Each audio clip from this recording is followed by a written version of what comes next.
Мээримдүү жана арайымдуу Алатман менен баштайм.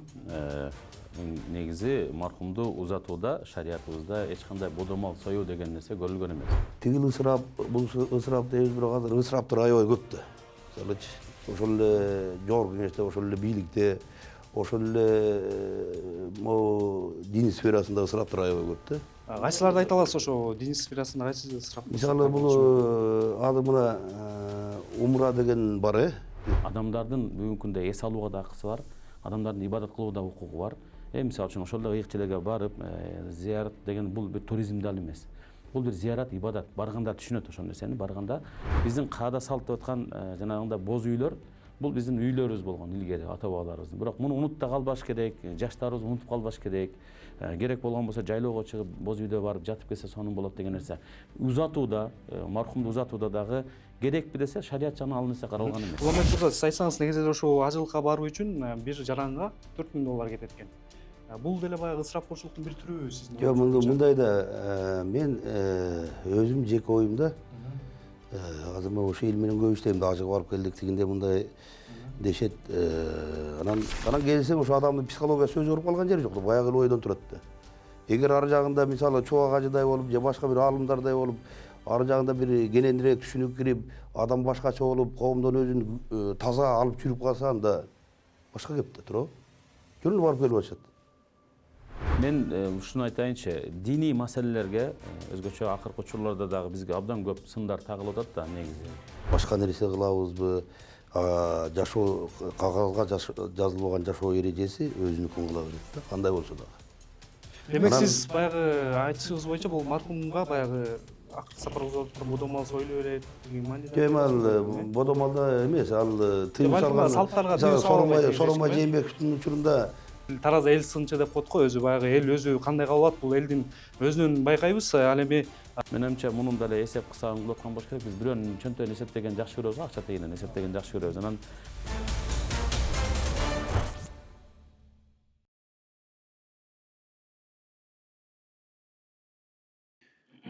Жогорку кеңештин депутаттары Замирбек Мамасадыков менен Шайырбек Ташиев аш тойлорго мархумду акыркы сапарга узатуу зыйнатына ашыкча чыгым кылып, ысырапкорчулукка жол бергендерге 100 000 сомдон 300 000 сомго чейинки айыппул салуу мыйзам долбоорун коомдук талкууга койду. Бул мыйзам долбоору элге кандай пайдасын тийгизет? Алдыда сөз кылмакчыбыз. Борбор телеканалда мен Элмирбек Нурбек уулу, саламатсыздарбы?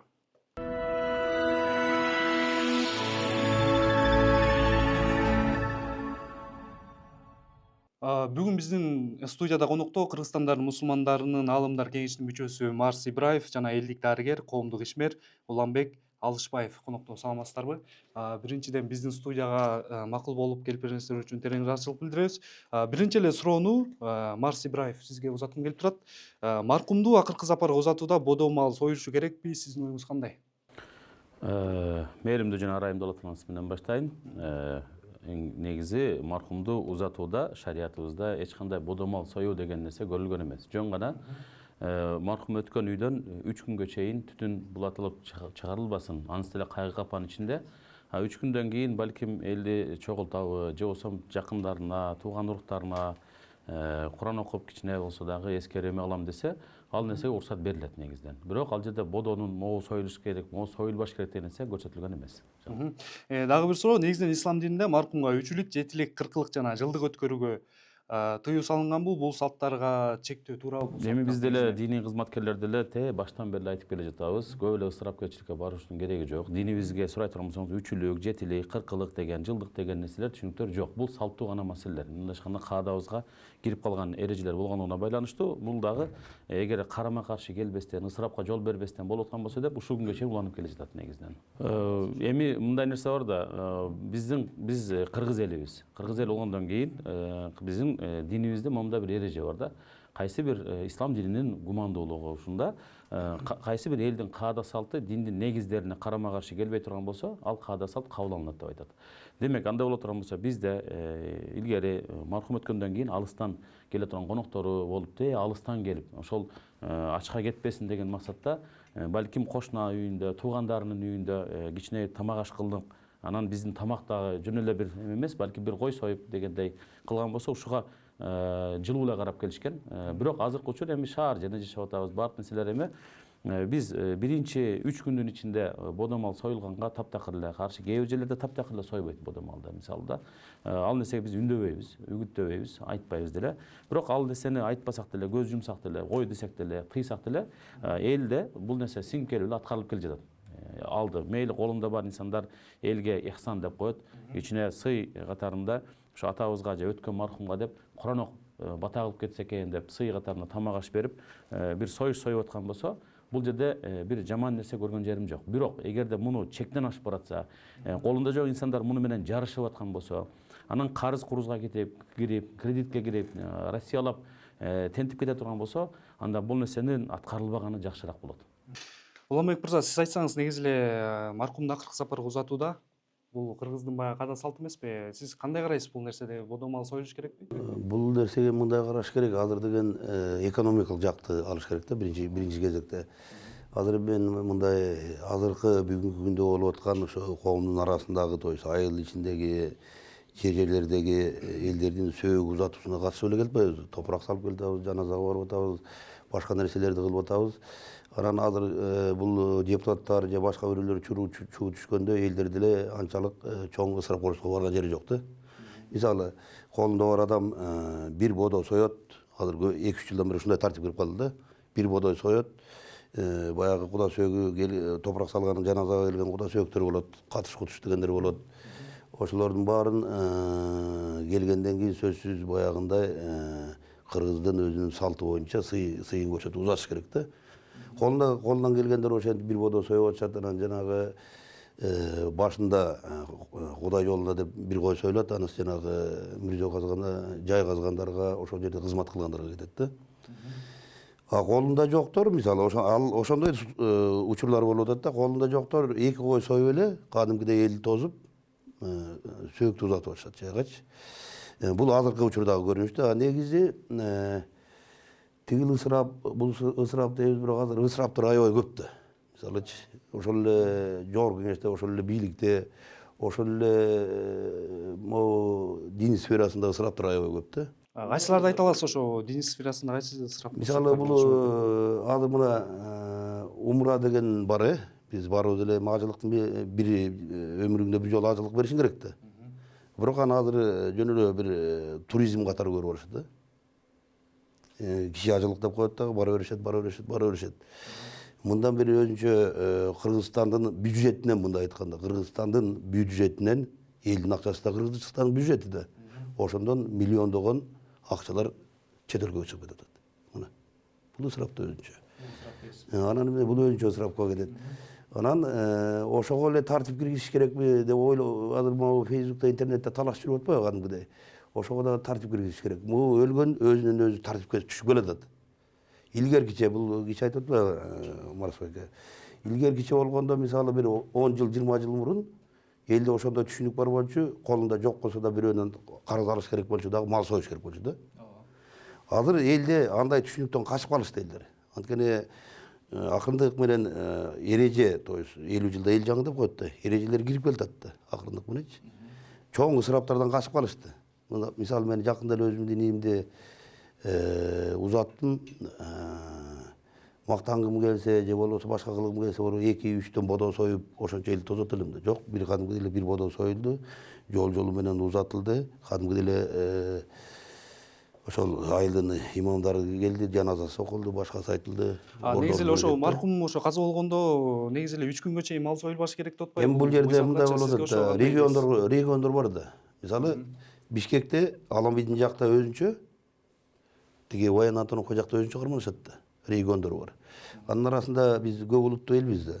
Көп улуттуу эл болгондо, мисалы, өзбектер, бул киши айткандай, өзбектер, дуңгандар, башка улуттар 3 күнгө чейин мал союшпайт, же болбосо башка үйдөн союп келип, анан ошол баягы мейит чыккан үйгө тамак уюштурушат да, андайлар да бар.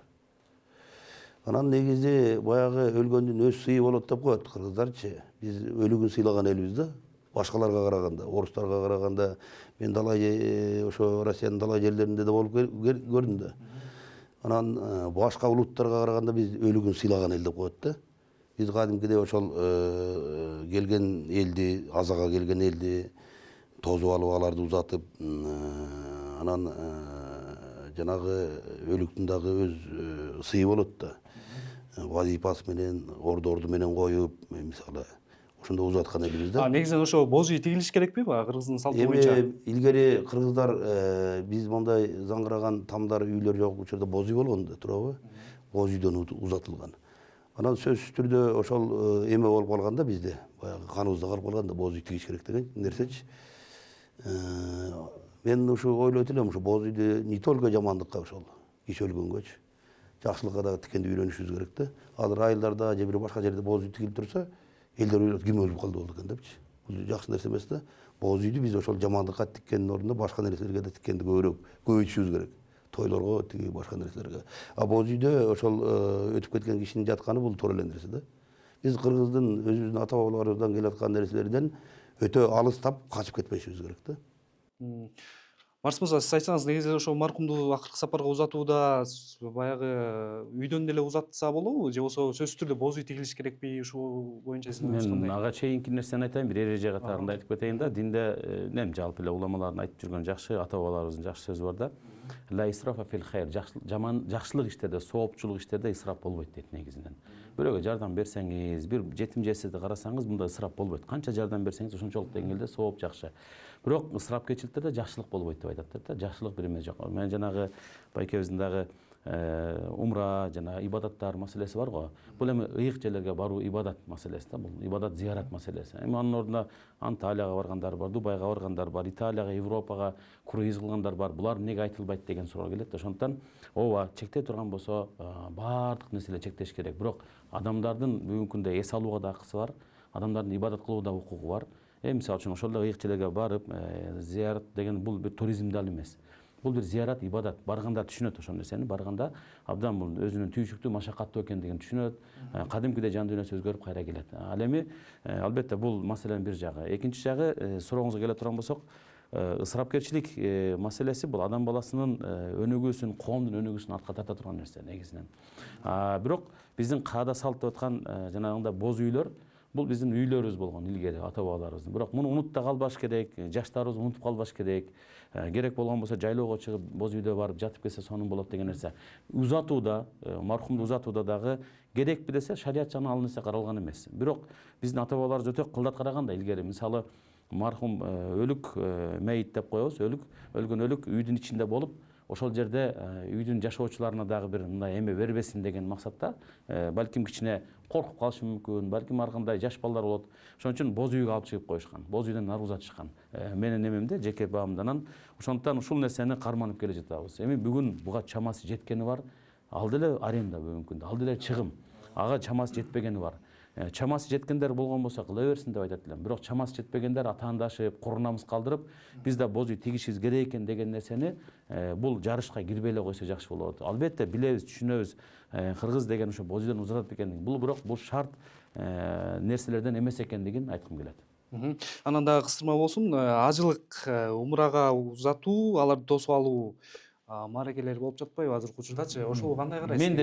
Мен деле каршымын. Узатуу бул ажылык деген нерсе бул бир чин адамдын бир мартабасын улуктап жогорулата турган нерсе эмес. Руханий жактан ал адамдын өзүнүн тазарып, кайра жараткандын алдынан кандай эле намаз окуганда намаздан мойнунан кутулуп атпайбы? Ошондой эле ажылык парз болгон болсо, ажылыкка барып келүү менен мойнунда бир парзды милдет түшүрүп атат.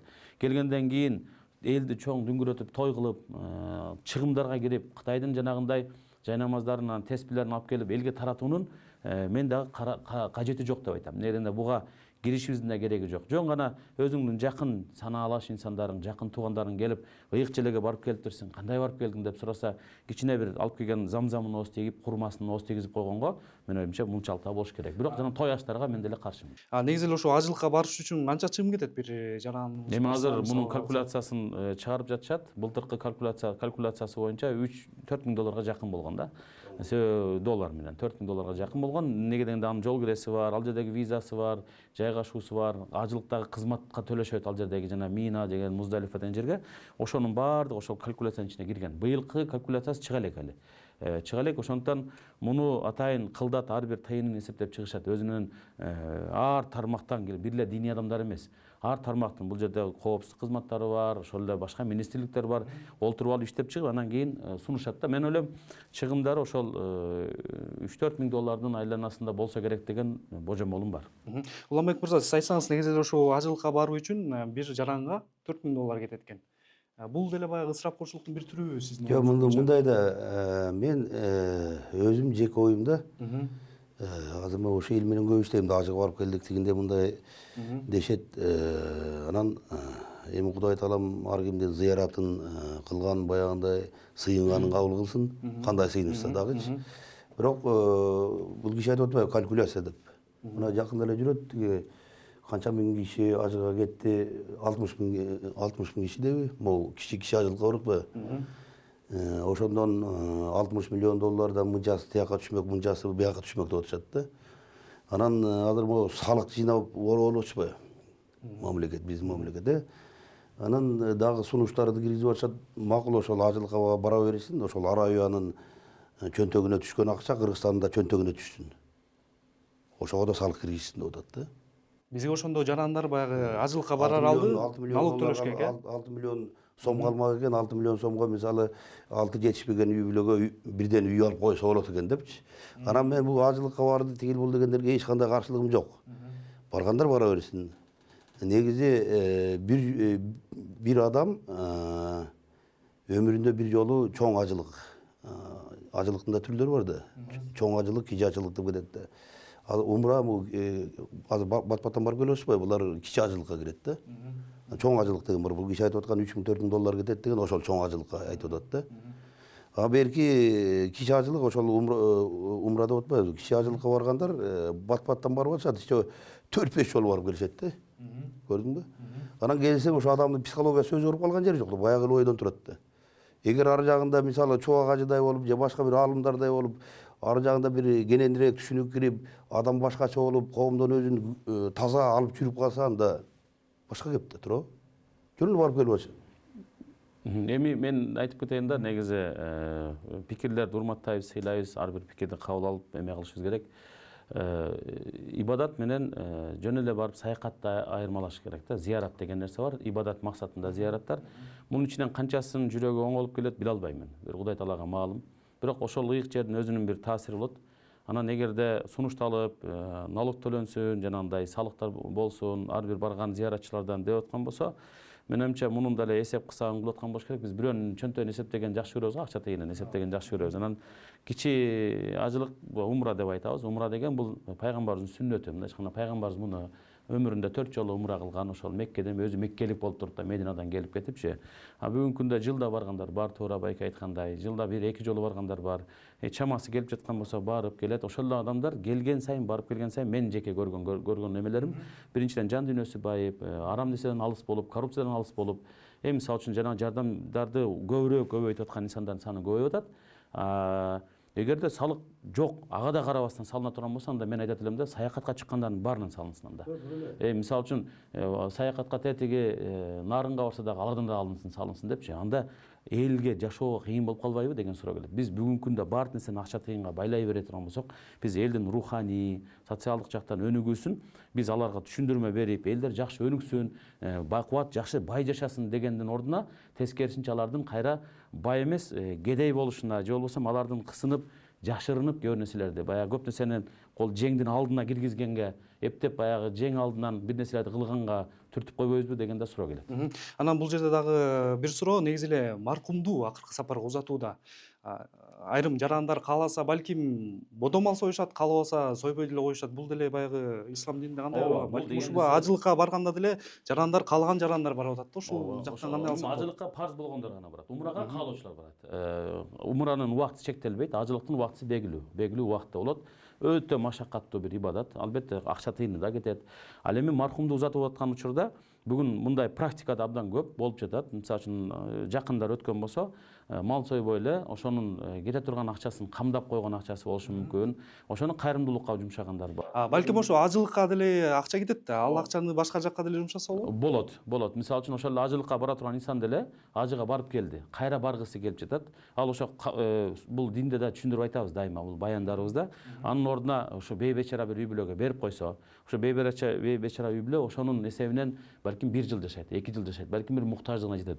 Муну да айтып жатабыз да, эгерде колуңардан келсе, аны да кылгыла депчи. Эч качан бирөңчө эле жок, сөзсүз эле барышың керек. Жылда 2-3 жолдон баргын, анан кийин момунча каржылап келгин деген нерсе таптакыр жок. Менин оюмча, ал жерден биз кандай максималдуу түрдө биздин элибизге пайдалуу болот экен, ошол адам бара турган инсандын дагы жеке өнүгүүсүнө кандай пайдалуу болсо, ошол жагын багытын үйрөткөнгө аракет кылабыз. Келиңиз, анда кийинки суроого өтөрөлү. Кийит кийгизүү, себет берүү, түштөндүрүү сыяктуу жөрөлгөлөргө бул мыйзамда толугу менен тыюу салып жатат. Негизинен бул каада салттар кыргызга керекпи? Эми мындай да, могу кийит кийгизүү боюнча түштөндүрүү, кийит кийгизүү да бирөөсүн эмне дедиң? Себет берүү. Себет берүү. Бул кийит кийгизүү боюнча азыр деле эл айтып атпаймынбы? Жана башында айтпадымбы, 50 жылда эл жаңы деп. Азыр мисалы бир той болуп атса, куда сөөк бири-бирин күтүп аткан болсо, илгеркидей Кытай чапандарды алып барып алып, же Кытай калпактарды алып барып кийгизбей калышкан да. Бул нерсе жоюлган. Көп жерде жоюлуп калды. Мисалы көлдө жоюлуп калды, чүйдө деле жоюлуп калды. Башка региондорду айта албайм, Нарында деле жоюлуп калды болуш керек. Кийит сөзсүз түрдө баягындай кереги жок нерсе болуп калды да. Себет деген себет ал илгери куржун деген эле сөз да болду. Илгери биз мына 20 жыл, 30 жыл мурун эле ошол куржунга жанагында кыздын ачуу таттуусун салып бара жак кылып куржун менен алып келишчү. Ошол эле куржунду анан кийин себет деп мода чыгарып алышты.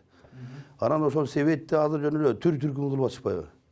Түр-түркүн жөн эле бири-бирине эрешип атандаш кылып атат. Мунун кереги жок. Ошого кеткен акчаны мисалы себетке кетет, башка дагы бир казактарды туурап да бир нерселерди кылып атышат. Ошого кеткен акча кыз менен балага берип кой, мисалычы. Алар жашоосун кийинки тепкичин улаш керек да. Анан таптакыр эле кур кол кетирбей, кыргыздар эмне кылган? Куржундун 2 көзүн толтуруп берген, ырымдап, ырыскылуу болгула деп берген да. Ошондой кылып ырыскысы менен берип жибериш керек да.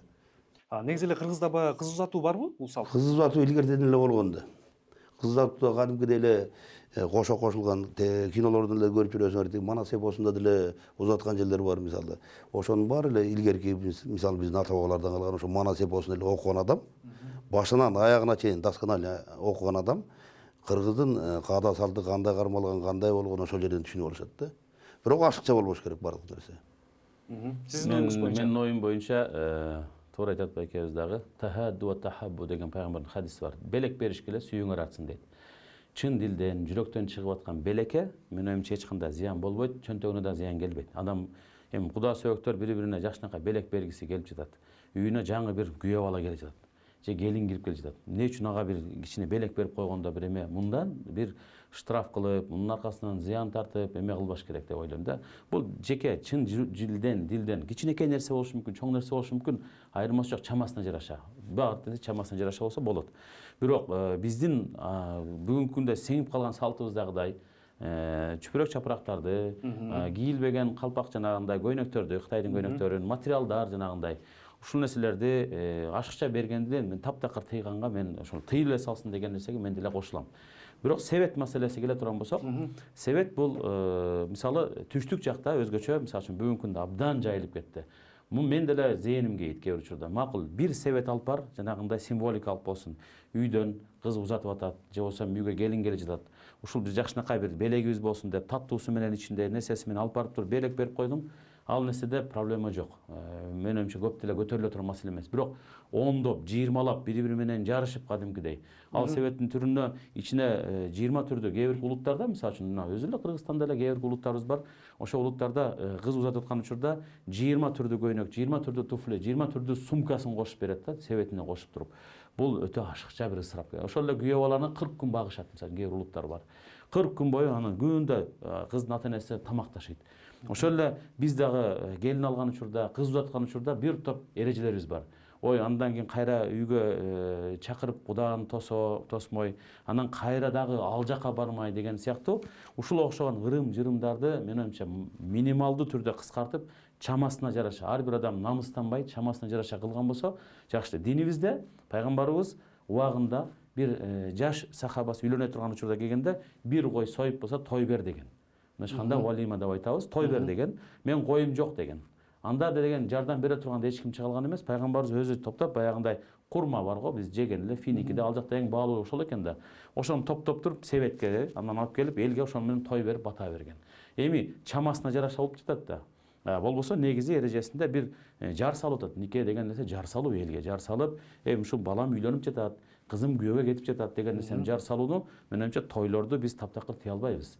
Ушул мааниде тойлорду, мына сүннөткө ылайык болгон тойлорду, же болбосо каада салтыбыздын түпкүрүбүздү ата бабалар кандай узаткан болсо, кандай тосуп алган болсо келинди, ал нерселерди биз жокко чыгарбашыбыз керек деген нерсе. Анте турмусак биз эртең барып олтуруп кээ бирки каада салттарыбыздан, диний ишенимдерибизден, анан барып олтуруп тилибизден ажырап, анан кыргыздык өзүбүздүн мусулмандык бир эмеден ажырап калуу да коркунучсуз болушу мүмкүн. Негизи эле ошо кошок кошуу маселесине кандай карайсыз? Бул нерсе туурабы?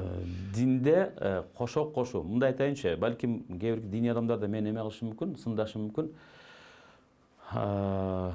Мисалы үчүн кыз узатууда атайын толтура бизде диний булактарда бар. Паланчанын өзүнүн кызын узаткандагы сонун сөздөрү бар. Мархум өткөндө, улуу адам өткөндө ошонун артынан сонун кылып акындар же болбосо эмелер кошок дебейин, ыр түрмөгүндө болсун, кара сөз түрмөгүндө болсун, ага айтылган жылуу сөздөрдүн ичиндеги сезимдерин айтып узаткан жайлары бар. Бирок бул нерсе биздин, кайра айтам, келип олтуруп тарыхтан келип олтуруп элдин оозуна түшүп калгандан кийин кошок деген нерсе келип бар экен деп, анан кээ бирлери жасалма кошок айткандар бар. Ыйлабай эле жүрөктөн келбей эле кошок айткандар бар. Мархум өлгөн болсо башынан бери өкүрүп келүү деген нерсе бар да. Калп эле көзүн момунтуп алып, платочканы кармап алып келип, анан боз үйдүн алдына келип ийилип туруп анан кичине ыйлаган түрлөрүн көрсөткөн адамдар бар. Жок эмес. Чын дилден ыйласаң, чын дилден ыйла. Жүрөктөн ыйла дагы мархумга келип батаңды берип кет. Бирок жөн эле жасалмачылыктын, жанагындай көз боемочулуктун кереги барбы деген суроо келет. Ошондуктан кошок кошууда да ушул нерселер бар. Бакыруунун, тагдырга Аллатайдын нааразы болуунун, жараткандын кереги жок. Жөн гана ошол мархум адам кандай болгон болсо, ушул жакшы адам эле. Мунун момундай жактары бар болчу. Билип койгула эл журт деп аялдар өз ара ичинде гана сүйлөшүп айткан болсо, бул балким уруксат деп айтам. Бирок бул нерсе көп сыртка чыгып, эркектерди дагы козготуп, ал жерде үн деген нерсе да бар, аялдын бакырып чакыра турган болсо, мен бул нерсеге каршы элем негизи. Сиз кандай карайсыз кошокко? Кошок бул жоктоо, кыргызча айтканда жоктоо ырыды. Ошол өтүп кеткен мархумду жоктоп, аялы, энеси, башка ошол жерде боз үйдө отурган аялдар ыйлап атпайбы? Муну биз жогото албайбыз эч жака. Анткени болгону болуп келаткан боло берет да. Бирок кээ бир жерде мен былтыр мурдагы жылы ушу бир учурга аябай таң калдым. Ушу бир өйдө жактан бир туугандардан деп коелучу, бирөө каза болуп калды, жакындардан. Анан алардын балдары бул биз ханафи мазхабына карманган элебиз да. Алар башка ошо исламдын башка агымында экен. Өлгөн энесинде барышты да топурак салышты. Көмүштү, биз топурак ууштап салабыз го, ырым кылып дегенде мындай шартлатып көмүп Куран окубай туруп эле басып кетишти да. Боз үйдөн үн да чыккан жок, ыйлаган адам да болгон жок да. Ошол жерде барган элдин бир жарымынан көбүрөөү тетир карап кетти. Жанагы вахабиттердин, салафиттердин кылган нерсеси да булчу. Анан кийин келгенден кийин ошо туугандары менен дагы кийин өзүнчө бир Куран окутуу болуп калды. Анан ошол жерден аялдар эме кылып атат, биздин моягыбыздан эч нерсе чыкпай калды деп. Көрсө ыйлаш керек экен да. Бирок тиги Мухаммед пайгамбарыбыз деп атат, бетиңерди тытып, чачыңарды жулуп, ден соолугуңарга зыян келтирип ыйлабагыла деп атпайбы? Ыйлаш керек экен, кошок коштуруш керек, башка кылыш керек экен. Эгер өзүң ыйлаган келсе, өзүң ыйлашың керек экен. Бирок ден соолугуңа зыян келтирбей. Көрдүңбү? Жанагы таптакыр эле өкүргөнгө, ыйлаганга, кошок кошконго тыюу салбаш керек да. Адам бугун чыгарыш керек экен. Болбосо ошол жердегилер кийин ыйлашты, ыйлаган менен чокто адам. Анан мен баарынан ошо өкүндүргөн нерсе эмне болду? Биз эми баягы өкүндүргөн нерсе ошол энеси ошо балдар кыздарын деген кийин мага артынан ыйлашсын, жакшынака Куран окусун же башка кылсын деп чоң айткан да. Туурабы? Анан басып кетишти эле, мен таң калдым. Мен өзүм до сих пор азыр намаздан кийин отуруп алып баардыгына Куран окуп коем. Булар баары Куран окушпайт дегендей кылып көрдүңбү? Ушул нерселерди биз карманышыбыз керек. Биздин кыргыздыгыбыз кайсында? Көп жамандыктын да ирети бар, жакшылыктын да ирети бар да. Бирок өтө ысырапкерчиликтин кереги жок. Минимализация деген керек. Исраф негизинен бир гана акча тыйынга байланган нерсе эмес. Негизи ысырапкерчиликти биз түшүндүргөн учурда убакытка исраф, кээ бирки мамиледе исраф, же болбосо мисалы адамдарга болгон мисалы үчүн бир нерсени ашыкча эле бере бергендиктен бул өзүнчө ысраф, соопчулук деп ниет кылбай кала берет. Ал эми жанагы ый маселеси болот, кошок кошуу маселеси болот. Бул жерде дагы пайгамбар Зоба өзүнүн уулу Ибрахим уулу каза болгон учурда кичинекей кезинде ыйлаган. Сахабаларын айткан экен дейт да, сахабалар суроо берген: "Эй Аллахтын элчиси, сиз бизди тыйып келчү элеңиз, өзүңүз ыйлабагыла" деп бакырып алып, "Эмне үчүн өзүңүз ыйлап жатасыз?" деген учурда айткан экен дейт да, "Ооба, көз жаш төгөт, жүрөк ыйлайт. Бирок бул деген нерсе жараткандын тагдырынан ала тайтууга, нааразы болууга алып барбаш керек. Бул деген нерсе өзүңүн табигый абалда болуш керек. Адам анысы деле мархум өткөндө, мен деле атамды жоготконмун, өткөндө ыйладым, мен деле ыйлаганмын. Бирок мен бакырып, чачымды жулуп, тагдырга эмнеге алып кеттиң экен, ошондон көрөк менин жанымда албайт. Ошо кыргыздын кошоктору ошондой эле. Ошол нерсени мен каршымын деп атпаймынбы? Ошол нерсе. Кошок дегенде максат биз ырга айланып атабыз. Кошок дегенде максат кээ бирки жасалмачылыкка, анан адам өлөр замат өлөр менен, мархум өлөр менен. Ал эмнеге муктаж? Биздин дуага муктаж да негизинен. Ага бир ашка, тамакка, же болбосо жана башка нерсеге. Эмне кылат билесизби? Кээ бирки адамдарды да көргөнбүз. Каядан жылкы табабыз? Алып келгиле бол, сойгула, ким аны чуркайт? Бала ошол менен алек болот. Бул экинчиси аял заты ошол жерде кел деп кошок жаттаган менен алек болот да. Бул ыйлап атат, бул ый болду, жакының кетти. Жок, ал кошок жатташ керек. Ким кошокчу, эң жакшы кошокчу алып келчү ошонун ырын жаттап алайын деп. Анан аны колуна салып алып, муну да көрдүк. Бул нерсеге да барбашыбыз керек. Ошондуктан ооба, жана байке айтып аткандай, таптакыр Куран окубай коюу да дурус эмес. Нереңде мархумга биз Куран окуйбуз. Эң бере турган белегибиз Куран гана болот. Андан кийин кичине соопчулук амалдарды аткарсак, ошонун сообу жетет. Умрага барып, же ажыга барып келип, сообун багыштасак, жетет буюрса. Ошол нерсени кылсак, мына мархумга эң жакшы белек берген болобуз. Сизде кандай бул эме боюнча? Негизи эле кыргызда көбүнчө кошок кошкондо ыр түрүндө чыгарат да. Бул өзү ыйлап атканда эле адам ырда ыйлайт. Анан азыр бул киши айткандай баягында укмуш кошокчулар калбай калды. Бирок 1-2 сап болсо да, 5-6 сап болсо да айтат да. А негизи жоктоо деген жоктоо ыры. Бир эле кыргыздар эмес, баардык элдерде бар да. Баардык элдерде бар. Только аларда биздикинде оон жок да. Ошол. Оон жок. Ошондой эле түшүнүш керек муну. Эми дагы кийинки суроо негизи эле кызды узатуудан кийин баягы махыр маселеси көтөрүлүп атат да. Бул жерде баягы коомчулукта эң актуалдуу тема. Ушуга кандай карайсыз, сиздин жеке оюңуз? Махыр бул албетте ар бир нике кыйып аткан учурда молдо адамдар, диний адамдарыбыз сурай турган нерсе. Бул пайгамбарыбыздын сүннөт амалдарынан ар бир ошол үйлөнүп аткан жубайына бериле турган гана нерсе. Махыр. Махыр деген бүгүнкү күндөгү менин жеке өзүмдүн көз карашымды айтайын. Калың деп атпайбызбы? Тараптардын бири-бирине берген калың. Эгерде махыр ниетинде берсе, ал кабыл алынат. Эгер махыр деген анын ичинде болбой, ниет жок, жөн эле бул салттуу, биз калың катарына берип жатабыз деп, ал бирге акча тыйын берет, тиги кыз тараптагы ага өзүнүн кызга керектүү болгон буюм теримдерин алып, анан аны менен кошо сеп кылып жиберет. Боло турган болсо, бул эгерде махыр ниетинде болбосо, ал махыр деп кабыл алынбайт. Бирок махырдын эң аз өлчөмү 10 дирхам деп айткан. Ошол учурдагы балким 1-2 кой келе турган өлчөмдөгү өлчөм болгон. Бул акчалай береби, алтын күмүш менен береби, же бир буюм менен береби, ал өзүнүн эрки. Чоң анын жогору жагынан чектегенге аракет кылышкан убагында, бирок эмнегедир ал чектелген эмес. Жок, чектелбесин деген. Бирок пайгамбардын айткан жакшы сөзү бар. Эң жакшы махыр эмне дейт? Жеңил болгон дейт. Кыз тараптан дейт, жеңил кылып, жок бизге ушул эле жетет деп өзүн азыраак кылган жакшы. Биздин бүгүнкү күндө кээ бирки карындаштарыбыз, күйөөгө тийип аткан карындаштарыбыз махыр десе 3 комнаталык квартира деп атат, анан кийин яхта деп жатат, өтө чоң нерсе айтып атпайбы? Бул баланын чамасы жетеби ошол нерсеге? Бүгүн Кыргызстандын экономикалык абалында аны да караш керек. Аны бекер эле мойнуна карыз кылып үйүп салбаш керек. Махыр маселеси боюнча сиздин оюңуз кандай? Деги эле бул Кыргызда бар беле бул салт? Бул махыр деген нерсени могу 4-5 жылдан бери интернетте катып талашып атышпайбы? Жаңы кирди. Анан кызга калың берүү деген Кыргызда өзүнүн илгери эле бар болчу да. Биз бала чакта болгон, азыр деле бар. Биз төрөлөргө чейин деле болгон. Мындай айтканда, Куда сөөк бири-бири менен сүйлөшүп, анан ачуу басар деген болгон, ачуу басар калыңга чейинки нерсе да.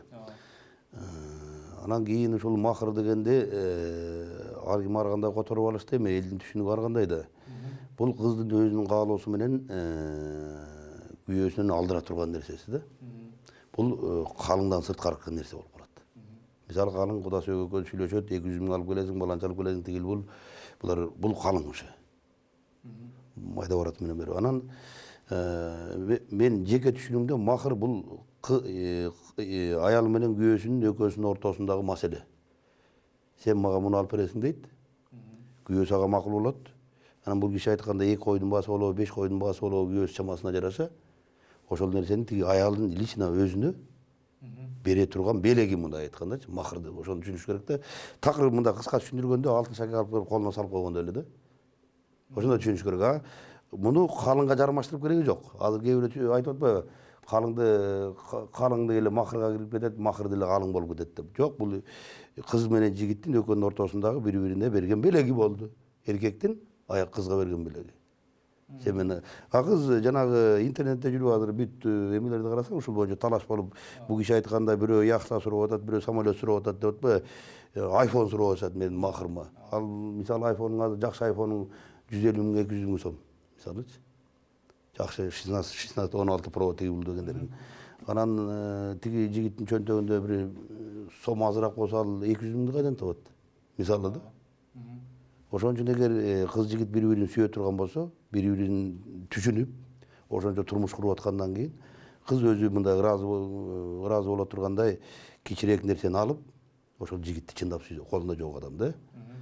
Анан ошого жараша бул кыз менен жигит өзү чечип ала турган нерсе махыр. Куда сөөктүн ортосундагы нерсе кыз калың, бул башка нерсе. Ошондо сиздин оюңуз боюнча бул негизи эле баягы кыргыздын каада салтына сиңген салтпы махыр Жок, маселеси? бул кийин эле пайда болду. Кийин эле пайда болуп азыр ызычуу болуп аткан ошол да. Качан махыр деген бар эле. Жок болчу да. Болгон эле калың деген бар болчу бизде. Куда сөөк калыңын алып барып беришчү, кызды алып кетишчү, болду. Анан сеп деген бар болчу. Болду, ошол эле бар болчу. Махыр мына 4-5 жылдан бери талаш болуп атпайбы?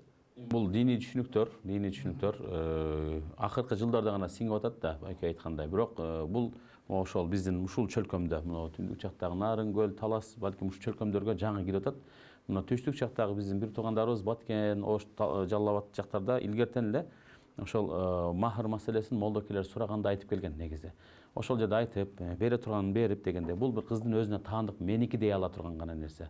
Мындан кийинки үй бүлө турмуш кургандан кийин баардыгы биздики деген нерсе болот да, баар нерсе биздики деген нерсе. Анан ошол махырды гана меники деп айта алат. Анан аны кааласа күйөөсү менен, үй бүлөсү менен бөлүшүп колдонулат, кааласа өзү жеке колдонот. Балким өзүнүн кээ бирки кыйналган учуруна балким сактап коюшу мүмкүн деген нерсе. Ал эми калың деген нерсе бул көбүнчөсү биздин пикирдеги калың, биздин көрүп аткан нерсебизде калың, ата-энелер тарабынан Куда сөөктөр бири менен келишет дагы. Бул жерде жаштар таптакыр аралашпайт бул ишке, процесске.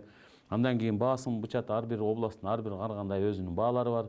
Андан кийин орточо бир эме алгандан кийин ошого кыздын тарап эмеси дагы, кыз тараптын ата-энеси дагы ошол бергенден ашырып, балким үстүнө кошуп, кээ бир учурларда эмне кылып буюм терим менен, бытовой жанагындай нерселер менен алып берип, анан кийин ошону калыңга же болбосо махырга деп жоюштуруп коет да. Негизи ниет туура эмес болгон болсо, ниетте болбогон болсо, махыр деген түшүнүк анда кабыл алынбайт. Ал жөн эле калың бойдон салттуу болуп кете берет ал. Негизи бул калың берүү? Калың берүү бул салттуу нерсе. Салттуу нерсе. Бул деген нерсе эркектин мойнундагы милдет. Негизи муну айтайынчы, эркектин мойнундагы милдет үйлөнгөн, бул диний жактан ушуну айтабыз биз дайыма. Эркек үйлөнүп атабы, чамасы келсе, ал нерсеге даяр болсо, материал жактан нерсе үйлөнсүн дейт. Үйлөнгөндөн кийин ал деген нерсе аялынын, келинчегинин үйүн жашай турган жерин мейли кепе болобу, мейли квартира болобу түзүп бергенге, анын ичиндеги керектүү болгон буюмдарды алып бергенге милдеттүү бул эркектин мойнундагы милдет, ал күйөөсүнүн. Кийинки акыркы суроо болсун. Негизи эле бул сунушталып жаткан жаңы мыйзамда 100 миң сомдон 300 миң сомго чейин айыппул салуу каралып жатат. Буга сиздин оюңуз кандай? Ким тараптан ошо көзөмөл болуш керек сиздин оюңуз боюнча? Балким муфтият тараптанбы же мамлекеттик органдар тараптанбы? Мен ушуну айтайынчы, диний маселелерге өзгөчө акыркы учурларда дагы бизге абдан көп сындар тагылып атат да негизи. Мен мисалы врачтарга, докторлорго, алардын ишмердүүлүгүнө кийлигише албайм, себеби менин ага чамам жетпейт. Ошол эле укук коргоочуларга дагы ушундай кылат элем. Жетпейт чамам. Менин чамам жеткен түшүнгөн нерсем бул диний чөйрө. Диний чөйрөдө өзүнө тиешелүү адистери бар. Мыкты сонун аалымдарыбыз, устаздарыбыз бар. Диний маселелерге ошол инсандардын биринчиден демилгечи болуп, ошол инсандардын тыюусу же болбосо уруксат берүүсү менен коюлса жакшы болмок негизинен ар бир нерседе. Мындан кийинкилерге себеби бул дин маселеси өтө кылдат каралган маселе. Адамдын жан дүйнөсүнө алат. Анан диний маселени орундатпоо маселесинде же болбосо ошо диний маселеге карама каршы келген нерселерди тыйып, ысырап болуп аттыр деген нерселерди тыюунун жолдорун мага койсо биз түшүндүрмө иштери менен дагы үгүт насаат иштери менен жакшынакай кылып баяндоо иштери менен алып кетсек табигый абалда адамдар тыйылып калмак. Бирок аны финансылык жактан штраф коюп, андан кийин момча 300 000, 100 000 деп аткан нерселерди чече турган орган мен эмесмин. Аны чече турган өзүнүн тиешелүү органы бар. Аны муфтият дагы эмес, аалымдар кеңеши дагы эмес. Мен оюмча ал өлчөмүн кое турган дагы биз эмес. Мен жөн гана сунушум, пикиримди айтат элем. Адамдарды көп кыйнабасак жакшы болот. Адамдардын чөнтөгүнө оор келе турган болсо, адам баласын биз кээ бир нерселерди, диний нерселерди тыйганда деле адам баласы ошол нерсени аткарыш үчүн жашыруу нерсеге түшөт. Мына кошуна мамлекет алыска барбайлы. Кошуна мамлекеттерде көп нерселер тыйылган жамааттар болсун, тыйылган нерселер болсун, алардын бардыгы подпольный деп коет. Алдында бар, жок эмес. Ал эртең бир күнү андан да көбүрөөк радикалдуу болуп чыга турган болсо, кайра келип мамлекетке жана келип эле кайра эле ошо муфтиятка, диний адамдын чөйрөгө абдан коркунуч туудурат. Мен ошон үчүн штрафтарга жеке өзүмдүн көз карашым ошондой көз караштамын. Неге эле мага койсо каршымын көп нерселерге. Сиз айтсаңыз айыппулдарга кандай? Макул деп эл баарыбыз эле мыйзам сыйлайбыз. Анан макул деп эл мыйзамга баш ийет, бирок кылчысынын ар жагында кыла берет. Анан мисалы бир бодомал союп койсо, бир средний похоронго азыр 200 000 сом акча кетет. 200 000 сом акча кетет. Анан ал жакта 200 000, 300 000 деген штраф чыгарса, плюс үстүнө 200 000 сом. Бул байлардын чөнтөгүнө эч нерсе болбошу мүмкүн. А биздин коомчул элдин көбү 80% өтө карапайым да, өтө карапайым. Ашып кетсе бізде 10% ортозаар адамдар бар. Ортозаар колунан келген анча мынча акча тапкан адамдар бар. Анан 10% тигилер. Тиякта балаган кылып отургандар да. 70-80% эл мындай штрафтардан, төлөмдөрдөн, ар кандай салыктардан кыйналып калат да. Кереги жок нерсенин кереги жок да. Анан отуруп алып эле жылуу жерде отуруп алып мен деле ар кайсысын жаза берем да мыйзам кылып туурабы. Анан мисалы да кошуна мамлекеттерде ушул мыйзам мурда эле кирген, билесиз. Адам саны чектелген, келгендерге атайын айыппулдар көрсөтүлгөн. Натыйжаны карайлы да. Натыйжа эмне болду? Натыйжада уккан, көргөн эмебиз, уккандардын эмесине 100 киши гана келсин кыз узатууга десе, бир күн а кишинин 500 кишиси бар келе турган. Тууган уруктар болбосо болбойт экен. 5 күн той берет да. Бир күн той берген менен 5 күн той берген ортосунда айырма барбы? 5 жолу аренда, 5 жолу чыгым. Тиги адам 5 эсе көп чыгым тартып аткан жери жокпу? Ооба. Эми ошол сыяктуу кээ бир маселелерде мисалы үчүн биз диний жактан айтып атабыз, болбойт деп атабыз. Максималдуу түрдө кыскартыңыздар, тойлор аз болсун, сааты аз болсун, мейли. Ресторан деген нерсени анда баштан ресторандан башташ керек анда. Ресторандардын өтө чоң ресторандар куруп салды. Алар деле биздин жарандар. Эмне болот эртең бир күн булардын мисалы үчүн абалы. Ошол эле ресторандар бүгүн салыгын толук төлөп жатабы? Адам башына бүгүн 2000-3000 деп алып атат мисалы үчүн тойлорду. Салык канча төлөп атат? Ошону да караш керек да мисалы. Ошон элге келгенде эле элди кыйнай бербестен мен оюмча той өткөрө турун. Эртең барып той өткөрбөй калабыз. Эртең барып отуруп жакшылык жамандык деген нерсе өткөрбөй калсак кандай болот? Мейли үйдө өткөрөйлү баарыбыз. Баардын чамасы келбейт да. Ошондуктан бул нерселерди бир аз мындай гумандуулук жагынан карайлы, орто жолдо чечсе жакшы болот деп ойлойм. Кыргызда кагазга жазылбаган мыйзам деген бар да. Жашоо мыйзамы бар. Аны биз мыйзам менен белгинде кагазга жазылган мыйзам менен тыябызбы, же башка нерсе кылабызбы?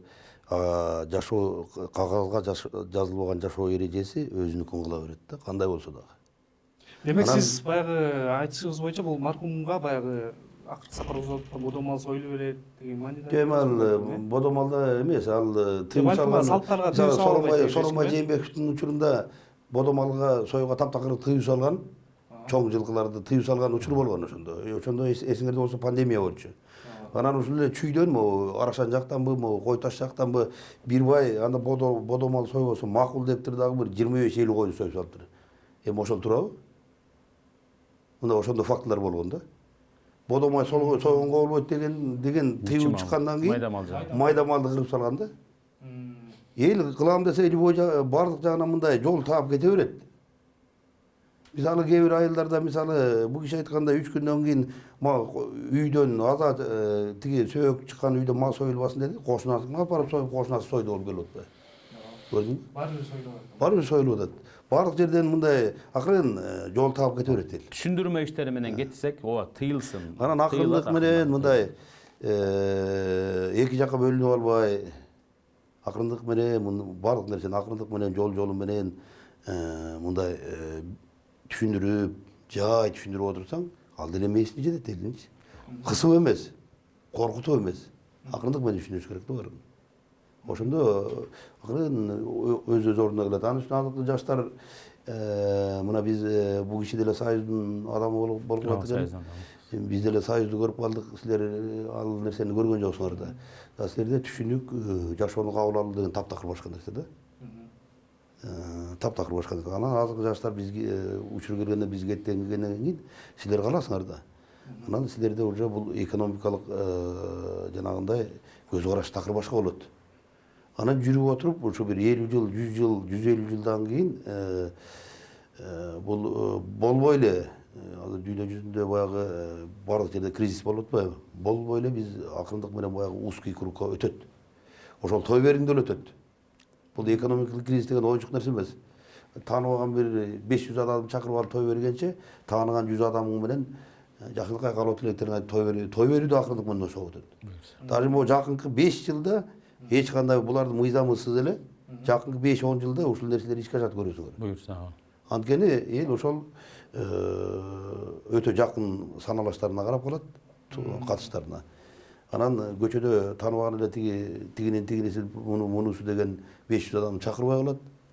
Акырындык менен бул жолго коюла турган нерсе да. Ага эч кандай тыюунун кереги жок. Ал экономика өзү эле кысып коет адамдарды. Демек ошо мыйзам менен тыйбастан коомду баягы өзүбүз тарбиялашыбыз керек. Өзүбүз тарбиялашыбыз керек экен. Мыйзам менен тыйып, анан ыштырап салып, анан коркутуп, анан үркүтүп, кыргызды тем более коркута албайт эч ким. Кыргыз каалаган ушундай каалаган кылып көнгөн элди. Чоң рахмат, урматтуу телекөрүүчүлөр. Биздин студияга ачык майк куруп бергендиги үчүн биз келген конокторго ыраазычылык билдиребиз. Эскерте кетчү нерсе, Жогорку Кеңештин депутаты Замирбек Мамасадыков менен Шайырбек Ташиев аш тойлорго маркумду акыркы сапарга узатуу зыйнатына ашыкча чыгым кылып, ысырапкорчулукка жол бергендерге 100 000 сомдон 300 000 сомго чейин айыппул салуу сунушун мыйзам долбоорун коомдук талкууга чыгарды. Бүгүнкү биздин конокторубуз Кыргызстан мусулмандарынын алымдар кеңешинин мүчөсү Марс Ибраев жана ошондой эле элдик дарыгер, коомдук ишмер Уланбек Алышбаев болду. Сиздерге терең ыраазычылык билдиребиз. Албетте бул мыйзам долбоору балким өтүп кете турган болсо, бул эл тараза эл сынчы деп коет го, өзү баягы эл өзү кандай кабыл алат, бул элдин өзүнөн байкайбыз. Ал эми урматтуу телекөрүүчүлөр, эгерде сиздерде кандайдыр бир суроолор болсо, биздин электрондук поштага да кат түрүндө жолтозсоңуздар болот. Кийинки берүүдөн амандашканча саламатта туруңуздар.